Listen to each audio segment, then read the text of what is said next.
This is ChangeMakers with Katie Gore, finding the right solutions for the affordable housing community. This week's ChangeMaker is Galiano Tiramani, the founder of Boxabl. Galiano is a serial entrepreneur who is on a mission to revolutionize housing construction and affordability. By using innovative technology-based solutions, his mission is to mass-produce homes through advanced manufacturing. He's with us to discuss why the traditional construction industry is ripe for disruption and how Boxabl, with their wildly popular products, will lead that change. Galiano, welcome to the podcast. Hey there. Thanks so much for having me on. So, Galiano, you've founded several successful startups. Let's start by talking about what inspired you to start Boxabl and what your vision is. Yeah, at Boxabl, we're trying to change the way housing is built so that we can just mass produce it on a huge scale, because the way that buildings are being built currently, they're just not really able to make enough at the price that's right. So we started about 5 years ago now, and actually I founded the company with my father, and he originally had the idea to fold up the houses. People will notice if they check us out on the website that the house actually folds up, and I can explain why in a minute. But he had built a traditional house using traditional methods and just experienced all these issues with that and said, there's got to be a better way. So then we decided to get going on Boxabl and try and make housing work in the factory on the assembly line. Was there something that led him to think about the concept of folding up a house, or was it just the elimination of those other efficiencies? How did that evolve? Yeah, so the way we think about it is pretty much every modern product is produced in a factory on an assembly line, whether it's like a sneaker, a television, an automobile, etc. The last really big product category that's still built kind of one at a time in a slow manual method is housing. And we think the reason for that is they're just so big. Obviously, houses are big, that it's very difficult to ship them from the factory. Factory built housing does exist. Some people are shipping them from the factory, but what they're shipping is these wide loads that are expensive and cumbersome and difficult to transport. So that was kind of the first problem that we needed to solve, was we need to be able to ship these things before we can dive into anything else, before we can, actually mass produce them in a factory. So the first innovation was to fold up a 20-foot wide room down to 8.5 feet wide so that it can ship highway legal. The magic number for shipping cost effectively is that you can't ship anything wider than 8.5 feet, or else it becomes very expensive. So we got that figured out, and we now have this 20-foot wide room that folds up to 8.5 foot for shipping, and then sets up on site in just a few hours, and is still fully finished in the factory. So even though it's folded up, we're still finishing kitchen, bathroom, plumbing, electric, windows, flooring, all of that. So you're talking to a person and our listeners, and we're not really always considering shipping when we talk about affordable housing provision. And I'm guessing the wide load permitting process and logistics, it's kind of one of those deep, dark secrets of the home industry you're talking about. What are some of the details when you go to roll a house out? Like, walk us through what that process, how does it look? The house arrives. Our initial product is just a kind of a 20-foot by 20-foot room. So it's really just a little studio apartment, kitchen, bathroom, bed, couch. And that's just the product we're starting with. And so it's kind of a tiny house. People call it a tiny house. And we're starting out with that. But eventually we'll have a full system of rooms that are different sizes that stack and connect to build pretty much anything, larger houses, apartment buildings, everything in between. But we are just starting out with this little casita studio apartment product. So that product, really very simple. People will prepare the site beforehand. So you'll create some kind of foundation or place to place the house.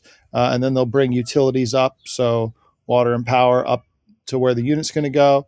And then it'll arrive on a truck. We use a crane or a big forklift to place it down, unfold it, kind of lock it into place with a few screws and then connect it to those utilities.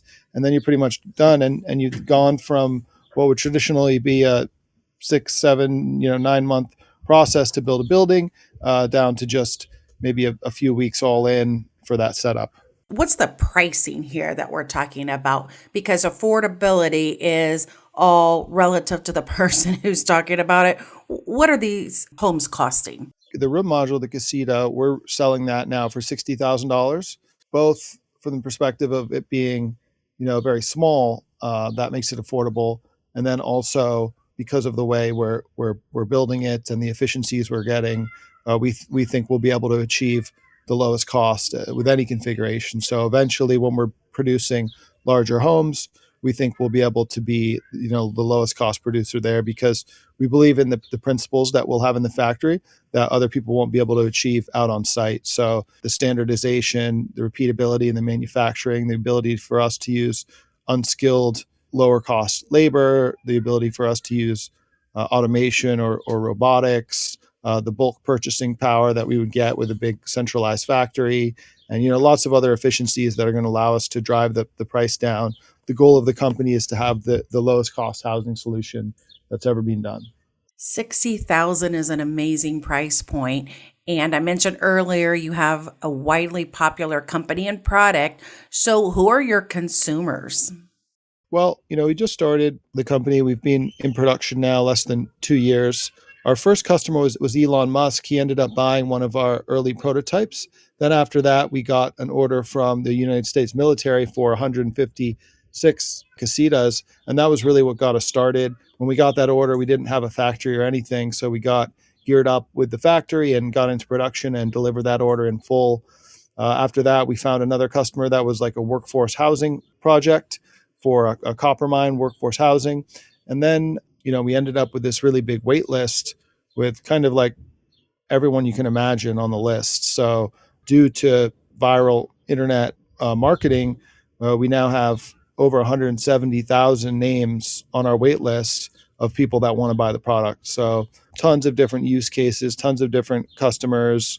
A big one might be backyard houses. So they're called accessory dwelling units, and that's where people are putting a little small cottage in the backyard of the main house. That's becoming increasingly popular all over the place, especially in California, where they've changed the laws to make it easier and faster to deploy those kind of units. So we'll see where we end up with our next customers, but certainly lots of different stuff we can do with these things.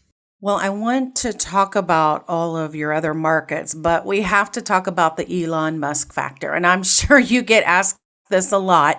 You said you amassed about 170,000 person waiting list when he was linked to your product. Is that what you said?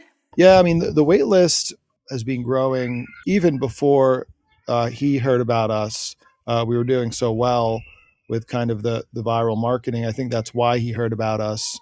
We kind of just figured out how to get these videos to go viral on social media, so lots of people would see them, and then lots of people would end up on the website putting their information in as potential customers. And that really drove everything for the company, all the opportunities we have. It all came from that marketing, and that's allowed us to accelerate things and move really quickly. And now we actually already have our third factory building. We've built hundreds of houses. We've raised all the money to fund the company from over $150 million from over 40,000 investors. We have employees that have come to us from all over the country, and it's really just all benefits from good marketing, which have just paid off in so many different ways.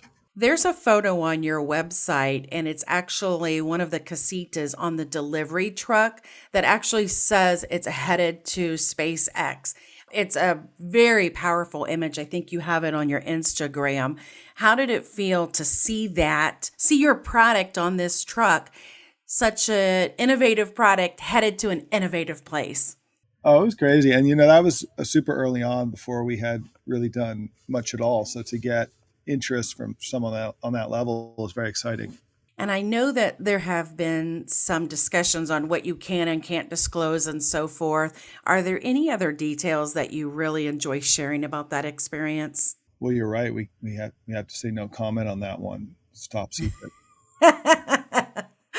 I love it. Do you think the connection here may have turned popular opinion about these casitas and real acceptance in the mainstream? Or is that too much of a reach, do you think? When we started the company, we actually built the first prototype was not a tiny house. It was a larger, like traditional house. And then we decided to start with that tiny house product. And that really made a big difference because the tiny houses are like very popular and trendy right now. So I think if we had started with another configuration of our building system, just like a regular residential house, we would not have seen nearly as much interest. People get really hyped up and excited about the tiny houses, and that was something I didn't even realize when we got started. We just kind of got lucky, deciding to begin it with that product. So that worked out well. I looked at several of your models online, and the design is really functional and modern. I mean, it's aesthetically quite a showcase. How do you describe them?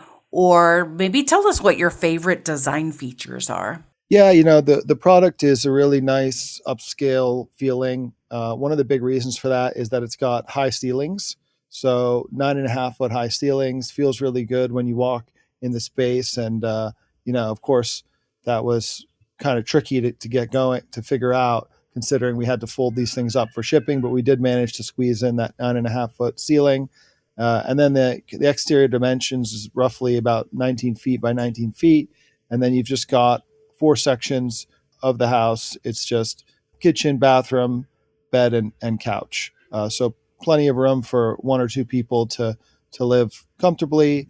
And then we have all the nice, appliances, lots of cabinet space. And then beyond just the features of the house, we've actually been able to engineer the buildings using different building materials, different manufacturing methods. So what we've done is not just figured out the shipping, we've also figured out different ways to build the house. And that's resulting in lower costs to produce, faster, more rapid production of the houses, and also superior ratings on things like energy efficiency, fire resistance, water resistance, structural strength. So, our buildings are quite significantly improved over a traditional building from a ratings perspective as well. You're talking about a lot of construction technology and the aspects that really aren't traditionally on the table.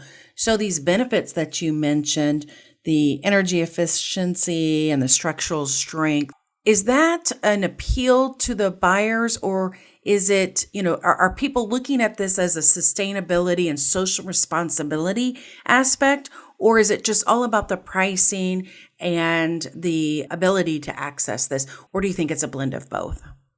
Yeah, everything is definitely contributing. I think the first thing that happens is people get caught by these unfolding house videos and they think, oh, that's cool. And they start looking into it. Then they see that the price is actually feasible, whereas a lot of these other products have prices that are just way too much. Then they keep looking into it and they see that, the buildings themselves are very, very high quality. They have, superior ratings on these various things. And I think it just is all of it's contributing to pushing us in the right direction. And, the next big step for us is to now scale up manufacturing. We got in, we started production, we learned a lot of things. And now towards the end of this year, we're going to be transitioning into a next generation product. So basically the whole product's re-engineered with a ton of improvements that we figured out as we went along. And then we're also putting in about $15 million in new manufacturing equipment. And so really excited to turn that on later this year and ramp things up and start producing a higher volume of houses to get more of them out there. I think to date, we've produced over 400 houses. That's a pretty impressive number in such a short amount of time. And I want to get into how you're going to increase that number, but we have to take a break. So, coming up in the second part of my talk with ChangeMaker Galiano Tiramani, the founder of Boxabl, Galiano talks about why fees and regulations are adding to the affordable housing crisis. If you see some of the fees that people are having to pay, for example, like let's say a casita is $60,000, a city might charge someone $20,000 just in fees. So, they're not sincere in wanting to make housing affordable because they put up all these roadblocks. Thanks for listening to Changemakers with Katie Gore. To find out more about Katie, go to quadel.com. That's QUADEL.com. This has been a production of Forbes Books Radio.